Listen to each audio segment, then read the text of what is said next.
Welcome to only IAS. स्वागत है आप सभी लोगों का current affairs revision for prelims 2022 में। इंटरनल सिक्योरिटी के करंट अफेयर्स के रिवीजन का ये हमारा 5वां लेक्चर है। आज के इस सेशन में हम जनवरी महीने के इंटरनल सिक्योरिटी के करंट अफेयर्स को रिवाइज करेंगे। आगे बढ़ने से पहले एक छोटी सी इन्फॉर्मेशन आप सभी के लिए है कि हमारे पास इस प्रीलिम्स 2022 के लिए कुछ कोर्सेज हैं जो कि आपके एग्जाम पॉइंट ऑफ व्यू से काफ़ी इंपॉर्टेंट हो सकते हैं।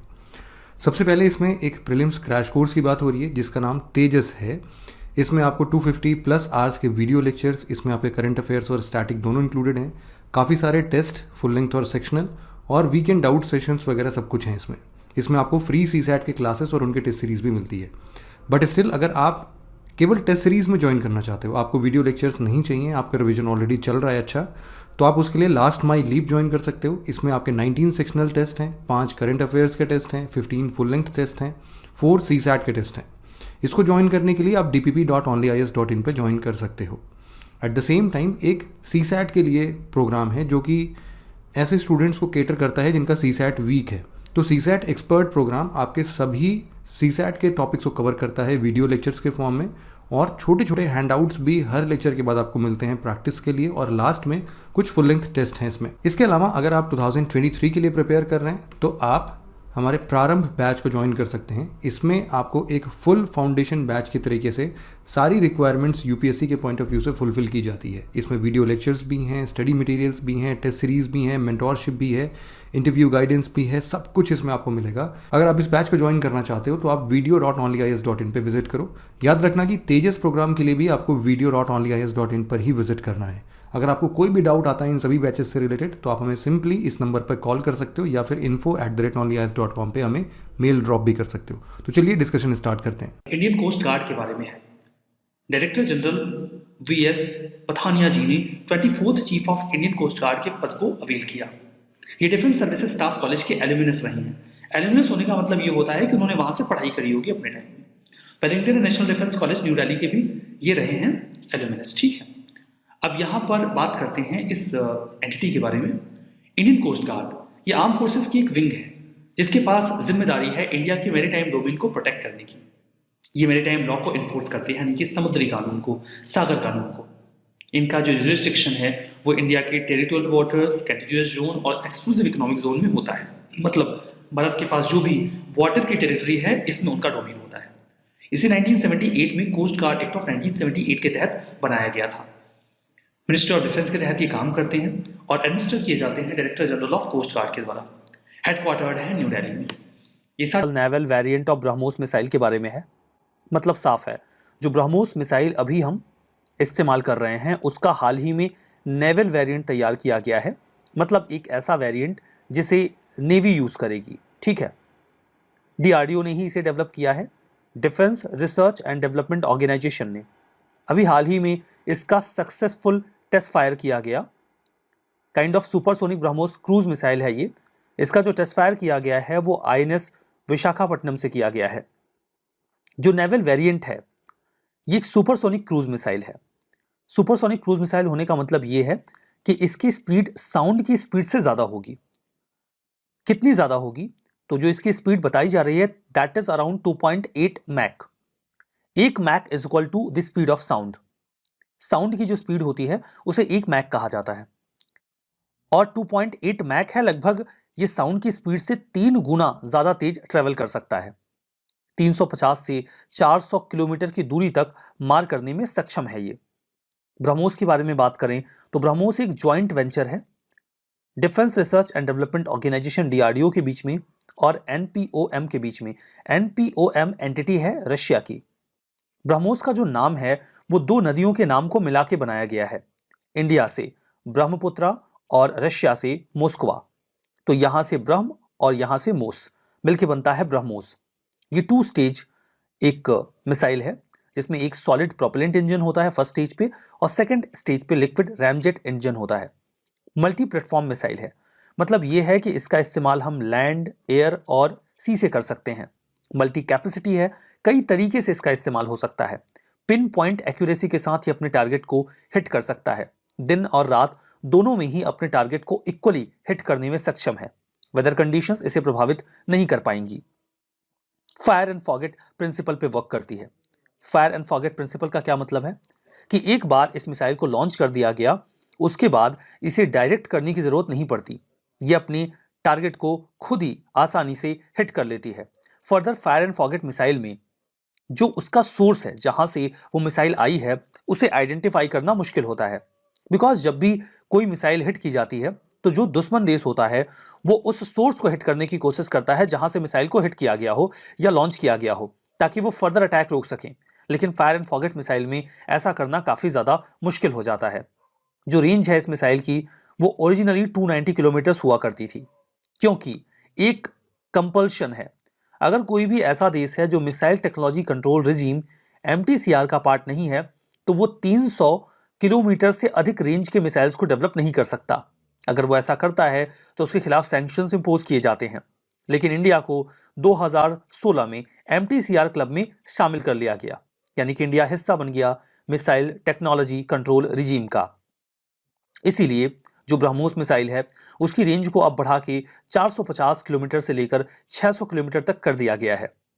ये एक्सटेंशन हम MTCR में जाने के बाद ही कर पाए। बात करते हैं INS विशाखापट्टनम के बारे में। INS विशाखापट्टनम ये 4 जो इंडिजिनियसली डिजाइंड और बिल्ट प्रोजेक्ट 15B क्लास के स्टेल्थ गाइडेड मिसाइल डिस्ट्रॉयर्स हैं, उनमें से एक है, जिसे कमीशन किया गया नवंबर 2021 में। इसमें जो बाकी के 3 हैं उनके क्या नाम हैं, जिन्हें बनाया गया है प्रोजेक्ट 15B के तहत। उनमें एक है मोरमुगांव, दूसरा इम्फाल और तीसरा सूरत, और एक ऑब्वियसली INS विशाखापट्टनम। हमारा next article light combat aircraft programme के बारे में है। हिंदुस्तान एरोनॉटिक्स लिमिटेड ने ये एक्सपेक्टेशन है कि जो फाइनल ऑपरेशन क्लियरेंस है, FOC है, जो वेरिएंट एयरक्राफ्ट्स हैं इंडियन एयरफोर्स के, उन्हें 2022 में इंडियन एयरफोर्स को सौंप दिया जाएगा। LCA Mach 1A उम्मीद है कि ये अपनी उड़ान भर सकेगा जून 2022 में। ये है क्या ओवरऑल, ये समझते हैं। 2021 में मिनिस्ट्री ऑफ डिफेंस ने एक डील साइन की थी हेल के साथ, हिंदुस्तान एरोनॉटिकल लिमिटेड के साथ, जिसके तहत हेल को इंडियन एयरफोर्स को डिलीवर करने थे 73 LCA तेजस Mach 1A फाइटर एयरक्राफ्ट और 10 LCA Mach 1 ट्रेनर एयरक्राफ्ट, क्योंकि फाइनल एयरक्राफ्ट उड़ाने के पहले ट्रेनिंग देनी होती है पर्सनल को, तो उसके लिए ट्रेनर एयरक्राफ्ट अलग से होते हैं। जो ट्रेनर एयरक्राफ्ट होते हैं उसमें 2 सीट्स होती हैं, जिसमें एक ट्रेनर बैठता है और एक ट्रेनी बैठता है। बाकी जो फाइटर एयरक्राफ्ट होते हैं उस पर एक सीट भी हो सकती है। जो Mach 1A होगा वो Mach 1 वेरिएंट के 40 मॉडिफिकेशंस के बाद तैयार हो रहा है। मतलब ये Mach 1A Mach 1 वेरिएंट का एडवांस वर्जन है। इसके 2 बेसिक ऑब्जेक्टिव हैं। पहला तो ये है कि हमें लाइट कॉम्बैट एयरक्राफ्ट मिले जो हल्का हो और तेजी से उड़ान भर सकता हो, कई सारे रोल प्ले कर सकता हो। दूसरा कि जैसे हमारे पास जो टेक्नोलॉजी है एरोनॉटिकल, वो वेस्ट की तुलना में अभी भी कमतर है, हमें उसे बेहतर करना है, गैप को फिल करना है। LCA लाइट कॉम्बैट एयरक्राफ्ट को डिजाइन किया जा रहा है ADA के द्वारा, एरोनॉटिकल डेवलपमेंट एजेंसी के द्वारा, जो कि DRDO के तहत काम करती है, department of research, defence Research and development. जो पहला LCA स्क्वाड्रन नंबर 45 था, जिसे नाम दिया गया फ्लाइंग डैगर्स, उसे फॉर्म किया गया 2016 में, जिसमें इन एयरक्राफ्ट को इस्तेमाल किया जाने लगा। जो सेकंड LCA स्क्वाड्रन था नंबर 18, इसे नाम दिया गया फ्लाइंग बुलेट्स। ये ऑपरेशनलाइज हुआ 2020 में। लाइट कॉम्बैट एयरक्राफ्ट को बनाने की बात 1984 में 1984 में की गई थी। LCA हल्के, छोटे और tailless multi role supersonic fighters होंगे जो बहुत ही तेजी से अपने ऑपरेशंस कंडक्ट कर पाएंगे। फर्दर इन्हें precision guided air to air और एयर टू सरफेस वेपन्स को हिट करने के लिए तैयार किया गया है। LCA की टेक्नोलॉजी डेमोन्स्ट्रेट की गई फॉर द फर्स्ट टाइम 2001 में। ये 4.5 जनरेशन के मल्टी रोल फाइटर जेट्स थे जिन्हें इंडिजिनियसली बनाया गया था, और 2003 में जो प्राइम मिनिस्टर अटल बिहारी वाजपेयी जी थे उन्होंने इसे नाम दे दिया था तेजस, और अभी उनका वही नाम इस्तेमाल किया जाता है। INS विक्रांत के बारे में है। INS विक्रांत का 3rd set of sea trial अभी कंडक्ट किया गया या कंडक्ट किए जाने की प्रॉपर तैयारी चल रही है, and that is the reason कि INS विक्रांत न्यूज में आया है। बात करते हैं INS विक्रांत के बारे में। ये है क्या? ये इंडिया का first indigenously built aircraft carrier है, यानी कि IAC-1। ध्यान दीजिएगा कि ये फर्स्ट इंडिजीनियसली बिल्ट है। ये फर्स्ट नहीं है बिकॉज हम ऑलरेडी एक एयरक्राफ्ट कैरियर ऑपरेट कर रहे हैं। तो जो INS विक्रांत है ये पहला ऐसा है जिसे इंडिया खुद ही बना रहा है। इसे डिज़ाइन किया गया है इंडिया की नेवी की डायरेक्टोरेट ऑफ नेवल डिज़ाइन यानी कि DND है, उनके द्वारा डिज़ाइन इन्होंने तैयार करी है कि इस कैरियर का डिज़ाइन क्या होगा। फर्दर इसे बनाया जा रहा है कोचीन शिपयार्ड लिमिटेड के द्वारा, जो कि एक पब्लिक सेक्टर शिपयार्ड है, मिनिस्ट्री ऑफ शिपिंग के तहत काम करता है। इनका काम शिप बिल्डिंग का बेसिकली होता है। नाम रखा गया है विक्रांत, क्योंकि इसके पहले इंडिया का जो पहला एयरक्राफ्ट कैरियर था उसका नाम विक्रांत R11 हुआ करता था। अभी वो डीकमीशन किया जा चुका है, लेकिन उसी के नाम पर इसका नाम विक्रांत रखा गया है। INS विक्रांत का मोटो है जयेम शम युधि स्पृध। इसका मतलब ये है कि मैं उन सभी लोगों को हराऊंगा जो मेरे खिलाफ लड़ाई लड़ेंगे। I defeat those who fight against me. तो काफ़ी बढ़िया ये मोटो है। इसे बेसिकली ऋग्वेद से लिया गया है, इसे ऋग्वेद से डिराइव किया गया है। की फीचर्स की बात करते हैं। ये अभी तक का बिगेस्ट वॉरशिप है जो हमारे पास होगा। फर्दर इसकी जो ओवरऑल लेंथ है, मतलब इंडिजिनियसली जो हमने बनाया है उसमें ये अभी तक का सबसे बड़ा होगा। 263 मीटर की इसकी लेंथ आपको मिलेगी और 63 मीटर की विड्थ यानी कि चौड़ाई। ये 30 असॉर्टेड एयरक्राफ्ट एक बार में कैरी करने में कैपेबल हैं, इंक्लूडिंग कॉम्बैट जेट्स जो लड़ाइयाँ कर सकते हैं और हेलीकॉप्टर्स। जो एयरक्राफ्ट कैरियर्स इनके द्वारा इस्तेमाल किए जाएंगे वो होंगे स्टोबार। स्टोबार का फुल फॉर्म है short take off but arrested landing. Short take off में होता ऐसा है कि जो एयरक्राफ्ट कैरियर है वो अपने थ्रस्ट से टेक ऑफ कर लेता है, लेकिन एयरक्राफ्ट कैरियर को लैंड करने के लिए इनफ जमीन चाहिए होती है या लैंड एरिया चाहिए होता है, वो उन्हें मिलता नहीं है वहाँ एयरक्राफ्ट पे। तो फिर वहाँ पे अरेस्टेड लैंडिंग की जाती है। अरेस्टिंग वायर्स होते हैं, कुछ लोग वायर्स लेके तैयार होते हैं जो कि ऑलरेडी शिप में बंधे होते हैं। जब वो एयरक्राफ्ट लैंड करता है शिप पे, एयरक्राफ्ट कैरियर पे, तो वो जो वायर्स होते हैं वो उसकी स्पीड को स्लो डाउन करते हैं ताकि वो शिप का जो लिमिटेड एरिया है उसमें खुद को कंट्रोल कर सके। वर्तमान में जो स्टेटस है INS विक्रांत का उसकी बात करते हैं। ये सिंगल एयरक्राफ्ट कैरियर है जो यहाँ पर देखिए राइट नाउ एक एयरक्राफ्ट कैरियर जो इंडिया ऑपरेट कर रहा है वो है INS विक्रमादित्य, जिसकी हम बात कर रहे थे कि INS विक्रमादित्य राइट नाउ हम यूज़ कर रहे हैं, लेकिन ये हमारा इंडिजिनियसली बिल्ट नहीं है बिकॉज हमने इसे रशिया से खरीदा था। तो ये जो INS विक्रांत होगा ये इंडिजिनियसली बिल्ट होगा, हमारे द्वारा खुद का बनाया गया होगा। उम्मीद ये की जा रही है कि अगस्त 2022 से INS विक्रांत सर्विस में आ जाएगा। इसके बाद इंडियन नेवी प्लान कर रही है एक और इंडिजिनियस एयरक्राफ्ट कैरियर बनाने को लेकर। उसका नाम उम्मीद ये है कि INS विशाल रखा जाएगा। तो इसके सर्विस में आ जाने के बाद कुछ समय के लिए हमारे पास 2 एयरक्राफ्ट कैरियर्स होंगे, जिनमें एक होगा INS विक्रमादित्य और दूसरा होगा INS विक्रांत। उम्मीद करते हैं कि जल्दी इंडियन नेवी में इंडक्ट कर दिया जाएगा और ये काम करने लगेगा। हमारा नेक्स्ट आर्टिकल 84 वेपन कॉन्ट्रैक्ट के बारे में है। स्वीडन की कंपनी ने अभी हाल ही में इस कॉन्ट्रैक्ट को इंडिया से जीता है एक बिड में। Kind of single shot weapon है। इंडियन आर्म फोर्सेस अब नए कस्टमर बन गए हैं 84 के लिए। ऑर्डर के तहत 84 CS AST को इंडिया परचेज करेगा स्वीडन की इस कंपनी से, जिसको हम कन्फाइंड स्पेसेस में इस्तेमाल कर सकते हैं, जैसे बिल्डिंग्स के अंदर, बंकर्स में या फिर अर्बन एनवायरनमेंट में भी इसका इस्तेमाल किया जा सकता है। 9 kg की ये एक गन है जो कि इफेक्टिव रेंज के साथ 200 मीटर तक हिट कर सकती है। ये कुछ ऐसी दिखती है, आप इमेज में देखिए, जिसको एक सोल्जर अपने कंधे पे उठा सकता है एक बार में। यद्यपि इससे सिर्फ एक ही फायर किया जा सकता है। 84 सिस्टम कॉम्बैट प्रूवन है पूरी दुनिया में, काफ़ी हल्का होता है, सिंगल शॉट है, फुली डिस्पोजेबल है, आसानी से इस्तेमाल किया जा सकता है। 84 CS AST ये एनिमीज को डिफीट करने में काफ़ी कारगर रहा है। अगर कोई एनिमी बिल्डिंग में है तो इसे बिल्डिंग को डिस्ट्रॉय करने में, किसी ऐसे स्ट्रक्चर को डिस्ट्रॉय करने में इस्तेमाल किया जाता है जहां पर जो दुश्मन है वो छिप सकता है। सिंगल सोल्जर इसे आसानी से ऑपरेट कर सकता है। इफिशियंसी काफ़ी अच्छी है structure, landing craft, helicopter, armoured vehicles या फिर पर्सनल के खिलाफ। करते हैं। और अगला टॉपिक है बोलार्ड पुल टग बलबीर के बारे में। तो असल में जो चौथा टग है इस सीरीज का, टग क्या करता है भाई, टग जो बड़े बड़े शिप्स आते हैं ना, उनको अगर जो पोर्ट है वहाँ पर उनको या तो एंकर करना है, उनको कहीं लेके जाना है, तो उतने शिप्स हमेशा वहाँ नहीं चलते। उनके लिए टगर्स होते हैं जो उनको खींच के ले जाते हैं, उनको सपोर्ट करते हैं बर्दिंग में, अनबर्दिंग में, सामान वामान को उतारना, या फिर उनको अगर कहीं मैन्यूवर करना होता है तो उसके लिए काम आते हैं ये। और वही एक है बलबीर जिसको कंस्ट्रक्शन के लिए कॉन्ट्रैक्ट भी दिया गया और अब डिलीवर किया गया है नेवल डॉकयार्ड मुंबई में। तो किस काम आते हैं ये? तो भाई मैन्यूवरिटी बढ़ाने के लिए, डॉकिंग के लिए, या फिर असिस्टेंट जो भी कार्य उनको करना एडिशनल उसके लिए काम आते हैं। तो ये हो गई इसकी बात। इससे पहले वीरन और बलराज 2 अलग टग्स थे जिनको पहले इंक्लूड किया गया और एक बलराम टग को भी इंक्लूड किया गया। तो टग्स क्या हो गया आपको पता लग गया, और ये कैसे नेवल शिप से अलग है इसकी जानकारी आपको हो गई। और देखते हैं पश्चिम लहर एक्सरसाइज के बारे में। पश्चिम लहर एक्सरसाइज जो इस बार हुई है 25 जनवरी को जो पूरी हुई, ये असल में जो तीनों सेनाएं हैं उनकी एक जॉइंट मैरीटाइम एक्सरसाइज थी, जिससे कि इंडियन एयरफोर्स, नेवी और कोस्ट गार्ड इन तीनों ने मिलके प्रैक्टिस करी और इनकी भी इंटर सर्विस ऑपरेबिलिटी जो है उसको बढ़ावा दिया गया। तो पश्चिम लहर एक्सरसाइज में कौन कौन थे? जब तीनों सर्विसेज की बात आती है तो आप अक्सर आर्मी को जोड़ देते हैं। इसमें कौन कौन थे? Indian army, Indian air force, Indian navy और साथ में कोस्ट गार्ड भी थे। ठीक है, तो ट्राई सर्विस प्लस आपका कोस्ट गार्ड भी इसमें इंक्लूडेड था पश्चिम लहर एक्सरसाइज 2022 के अंदर।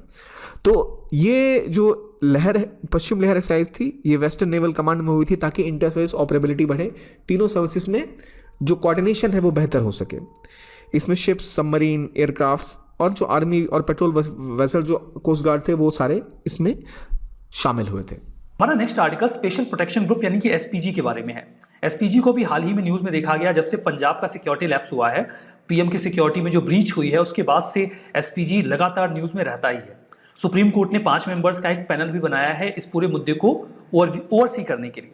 एसपीजी के बारे में सारी बेसिक डिटेल्स ले लेते हैं ताकि प्रश्न आए तो हम सहूलियत के साथ कर सकें। एसपीजी को 1985 में बनाया गया था। यद्यपि इसके पहले एक कमेटी आई थी, उनकी रिकमेंडेशन पे इन्हें बना दिया गया था, लेकिन इनकी पावर्स के लिए एक्ट उसके बाद आया। तो 1985 में एसपीजी बना एक स्पेशलाइज्ड आर्म फोर्स के रूप में, जिसका काम था हमारे प्राइम मिनिस्टर को प्रोटेक्ट करना। इनकी सोल रिस्पॉन्सिबिलिटी यही है कि आप पीएम को प्रोटेक्ट करिए और कुछ मत करिए। इनका मोटो है ब्रेवरी, डेडिकेशन एंड सिक्योरिटी। इसे क्रिएट किया गया था बीरबलनाथ कमेटी की रिकमेंडेशन पे 1985 में। आई रिपीट, जो रिकमेंडेशन रही वो रही बीरबलनाथ कमेटी की, और इनकी पावर्स एंड अथॉरिटीज को तैयार करने के लिए बाद में एक कानून भी लाया गया, and that was special protection group act of 1988।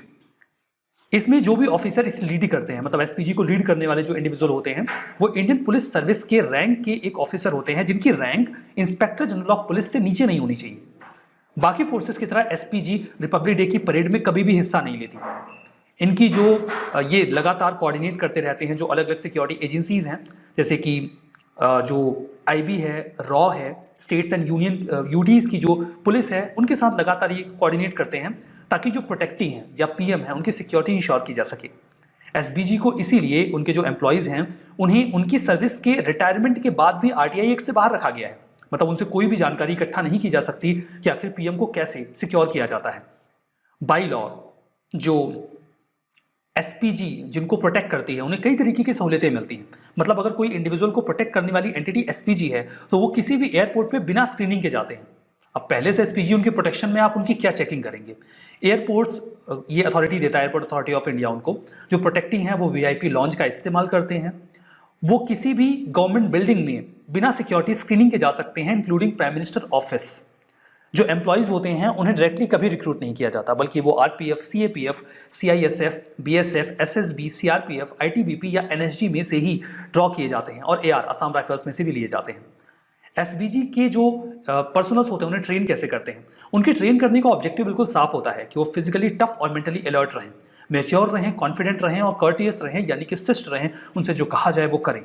जो एसपीजी के ऑफिसर्स होते हैं उन्हें इस तरीके से ट्रेन किया जाता है कि चाहे उन्हें जितना ही प्रोवोक क्यों ना किया जाए, वो शांत बने रहें और आत्मसंयम को बनाए रखें। वो एक्सट्रीम कंडीशन में, चाहे वो फिजिकल हो या मेंटल स्ट्रेस की कंडीशन हो, उसको बियर कर सकते हैं। इसीलिए वो अक्सर मॉक अटैक्स को हैंडल करते रहते हैं। स्प्लिट ऑफ सेकंड के माध्यम से वो पूरे चीज़ों को बेहतर तरीके से मैनेज कर सकते हैं। प्राइम मिनिस्टर या जो भी प्रोटेक्टी हैं उनकी बॉडी को कवर करना, डिफेंसिव ड्राइविंग टेक्निक्स का इस्तेमाल करना और जो प्रोटेक्टी हैं उन्हें बचाना, इन दैट केस वो बहुत इफेक्टिवली वर्क करते हैं। तीसरा कि जो प्राइम मिनिस्टर की सिक्योरिटी उनके पास होती है, चूंकि वो बहुत ही पॉपुलर लीडर होते हैं, तो इट्स वेरी ऑब्वियस कि वो लोगों के साथ इंटरैक्ट करेंगे। तो उन्हें इस तरीके से भी ट्रेन किया जाता है कि वो पर्सनैलिटी जब लोगों के साथ इंटरैक्ट कर रहे हैं तब उन्हें कैसे प्रोटेक्ट करना है। इन सभी चीज़ों को संज्ञान में लेकर एसपीजी वर्क करती है। हमारा सी ड्रैगन एक्सरसाइज के बारे में है। हाल ही में यूएसए ने सी ड्रैगन 22 एक्सरसाइज को स्टार्ट किया। ये है क्या? ये एक multilateral anti submarine warfare exercise है। मल्टीलैटरल मतलब कई सारी कंट्रीज यहाँ पे इन्वॉल्व होती हैं, और एक जो यहाँ पे इंपॉर्टेंट कीवर्ड है दैट इज एंटी सबमरीन। मतलब सबमरीन को कैसे टैकल किया जाए ड्यूरिंग द वॉर पीरियड और in the period of crisis, इसको सही तरीके से कोलैबोरेशन के साथ प्रैक्टिस की जाती है। यूएसए इस एक्सरसाइज को लीड करता है ताकि एंटी सबमरीन वॉरफेयर टैक्टिक्स को और बेहतर किया जाए और सभी जो इंडो पैसिफिक रीजन में जो कंट्रीज इसका हिस्सा हैं वो आपस में इसमें कोऑपरेट कर सकें। तो कौन सी कंट्रीज इसकी पार्टिसिपेंट हैं? टोटल 6 देश इसका हिस्सा हैं। पहला तो यूएसए खुद है, देन इंडिया भी है, ऑस्ट्रेलिया, कनाडा, जापान और साउथ कोरिया। केवल 6 देश हैं इस एक्सरसाइज में। आपको इसको ज़रूर से याद रखना है। मैं नाम आपके लिए फिर से रिपीट कर देता हूँ। USA, China, Australia, Canada, Japan और साउथ कोरिया एनुअल एक्सरसाइज है, साल में एक बार होती है। सिग्निफिकेंस ये है कि इसके माध्यम से चाइना, जिसकी नेवल पावर दिन ब दिन बढ़ती जा रही है, उसे कंट्रोल करने में इंडियन ओशन रीजन में मदद मिलेगी जब भी कोई क्राइसिस की सिचुएशन इमर्ज होगी। देखिए, इंडिया भी अपनी नेवल कैपेबिलिटी को एनहेंस कर रहा है। इसी उद्देश्य से अभी हाल ही में 2 नए पोसाइडन 8I मैरीटाइम रिकॉनेसेंस का मतलब होता है मिलिट्री की तरह जब कोई या फिर नेवल आर्मी जब सर्वेक्षण करने के लिए या फिर कुछ जांच पड़ताल करने के लिए जब अपने शिप्स वगैरह भेजते हैं तो उसे रिकॉनेसेंस बोलते हैं। एंटी सबमरीन वॉरफेयर एयरक्राफ्ट को भी इंडक्ट किया गया है ताकि हम चाइनीज शिप्स या सबमरीन जो रीजन में आकर इंटरफेयर करते हैं उन पर निगाह रख सकें और उन्हें काउंटर कर सकें। तो आज के इस सेशन में बस इतना ही। Thank you very much.